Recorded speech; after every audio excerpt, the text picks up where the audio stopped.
First off, just excited for the challenge this week. Got a lot of respect for the Rams and what they've been able to do over the past, 6-7 years. Got a great coach over there, really good players. Got a lot of respect for the quarterback, the defense, everything. So we got to be ready to roll this week. Be detail oriented in everything we do in our process. Excited for the challenge. Shane, you guys undefeated. You know you're first place in the division. How much have you stressed to this team about not getting comfortable? Here we are, what are we for? Yeah, I think that's kind of the message it's been every day. Today I hit them with day one mentality, and that's pretty much as simple as like the first day you get hired anywhere. I mean, it's like with anything, you get a job or you get hired at ESPN. It's that day one mentality of like, shoot, I got hired. Like, you're excited. And I said that to the players. It's like, hey, it's day one. It's like, remember the first day you got drafted? Remember the first time you took that field, that feeling you had? We can't lose that feeling, and it's got to be laser focused all the time. Shane will out practice today. He will not. Him and Kenny Moore will not participate Any today. idea on Kitty? No, he had the calf, but obviously we did a little more research on it. It's a little more on the Achilles, but so we'll see how the week goes. IR possibility? Not right now. Was there anyone else who came out of Nashville that's going to not get practice? Yeah, we're working through a couple guys, so you might see it on the injury report. Yeah. Shane, what do you think about your O-line through 3 weeks and just the level of play that they've been at? They've been playing at an extremely high level. I think they're playing together. The communication's been really strong. The pass protection's been really good. The run game's been really good as well. So we got to continue that. I think the guys, like I said, they're playing together. They're communicating at a high level. Coaching staff, Tony's got those guys playing good, so we got to continue that. Shane, with Tyler, how important is it for him to be able to not just play a bunch of different positions, but to be able to do multiple things out of those different positions? I think when you got a guy with that type of skill set, you want to be able to use that skill set. So I think, our offensive coaching staff, Jim Bob, leading the charge, does a hell of a job, along with Tommy as tight end coach, looking at different things. Obviously, we're all in there working together and trying to figure out ways to get him the ball in different situations. So it's a pleasure to have that when you got different type of skill sets to try to, use them. I guess sometimes when you get a player who's used in like different spots, sometimes it's like if he's in this spot, he's going to do this thing. But that doesn't seem to be the case with Tyler. Like there's not almost a tell of what he wants. Yeah, I think, as a staff, you always want to try to put eyewash on everything you do and not have those tells. And obviously, you're going to have some tendencies throughout the season as it goes, but trying to break those tendencies.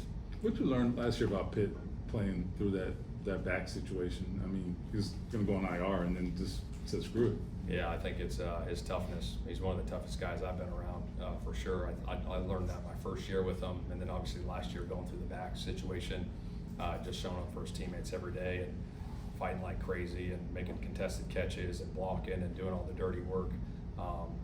Just phenomenal toughness. You see, he looks kind of rejuvenated now, because he feels like himself again. Yeah, Can no, you see it? he's been looking good. Obviously, he's had a good first 3 weeks, and we got to continue that. And he's putting in the work and putting in the effort for sure. Shane, why do you think Coach Brown's able to get so much out of his O-line group, and every time I talk to these guys, they love him.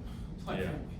Yeah, I think part of it is he did a great job when he got here with myself. We got here 2 years ago, getting to know the players and knowing them personally on a personal level.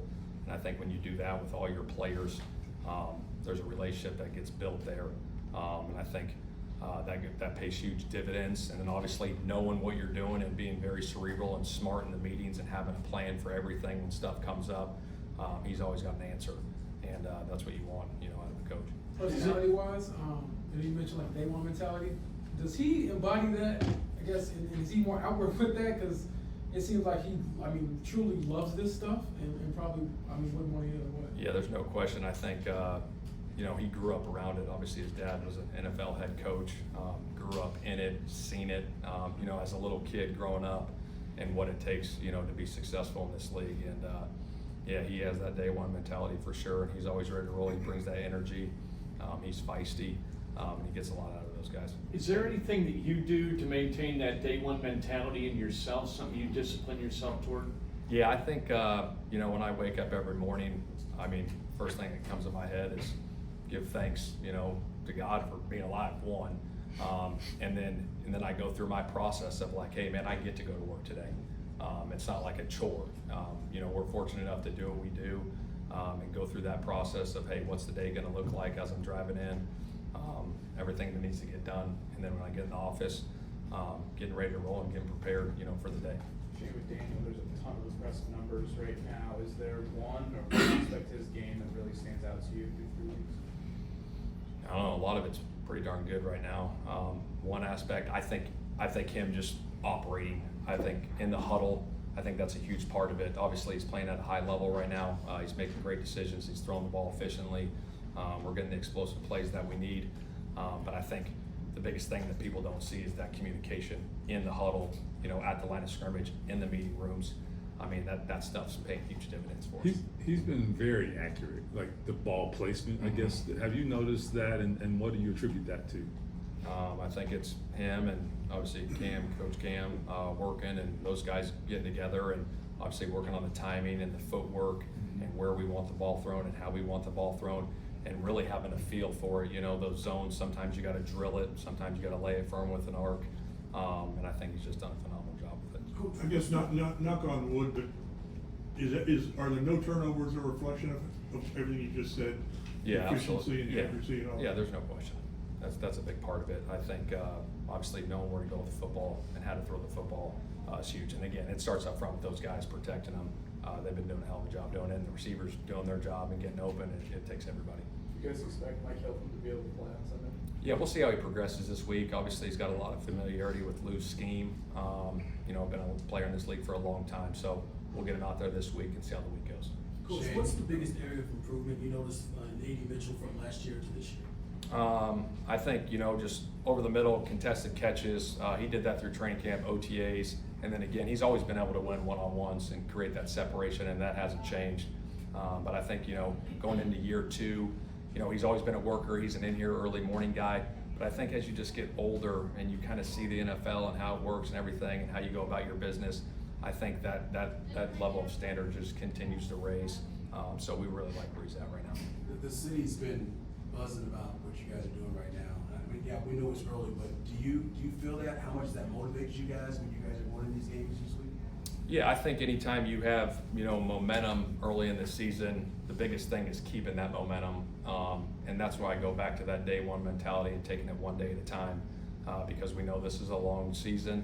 But we're excited, you know, about where we're at. But again, it's the process that we got to go through each and every week to get done what we need to get done. We saw the JT run. Obviously, that's a highlight reel play from him. He's had a lot of those in his career. But from a blocking standpoint this season, it doesn't show up in the box score. But what are you seeing from him in that regard? And how important is that, too, to making sure your offense stays efficient? Yeah, it's been big. I think he's been very physical at the point of contact with those guys. I think DeAndre, our running back coach, does a great job with them with the protection stuff. When we have our protection meetings, we go through those things, and they break off in their individual meetings. There's a lot of conversation that goes on. Obviously, you get some unique looks throughout the week, and you got to be on it. That's part of the mental game too, not just the physical game, but understand, you know, who you got to pick up in pass protection. And he's been doing a good job with that. Is the Los Angeles pass rush a little bit different because it feels like it's all of them? It doesn't feel like there's one guy who stands out above the rest. It's just kind of they're all. Yeah, coming. I think they got a very talented group. I got a lot of respect for their D-line coach, Giff Smith. I was with him at the Chargers for a long time, and I think he gets a lot out of those guys. I think the edge rushers are really good inside. I think they're physical and powerful guys. So it'll be a hell of a challenge for our offensive line this week. But a lot of respect for those guys over there. When you think about Stafford, what do you think is going to be allowed him to be so successful in this league for so long? It's a great question. I think he's one of the best probably to ever do it. And I think he has a physicality about him, like he's tough as it gets. I mean, you see him taking shots and he gets up and he ain't coming out of the game, and that's respect there, you know, right away, just seeing that. But I think he can make all the throws. You know, I think he does a great job at seeing it. I mean, like I said, he makes some big plays with his arm. And when you got a guy that's done it at a high level for a long time, he's seen a lot of different looks. And so getting him in and out of the right plays is huge. He's been doing that for a long time. But, I mean, just the utmost respect for him. Do a few more differently with the long travel this Is there anything you do? Yeah, we're gonna go out Saturday. We'll leave here about 1 o'clock, which is about 10 o'clock West Coast time. We'll get to the hotel about 3:30 West Coast time, which is 6:30 on their bodies. We'll get in, we'll have a quick, dinner there, we'll have meetings, and then we'll have our early bed check, which, early, which will be later on their bodies.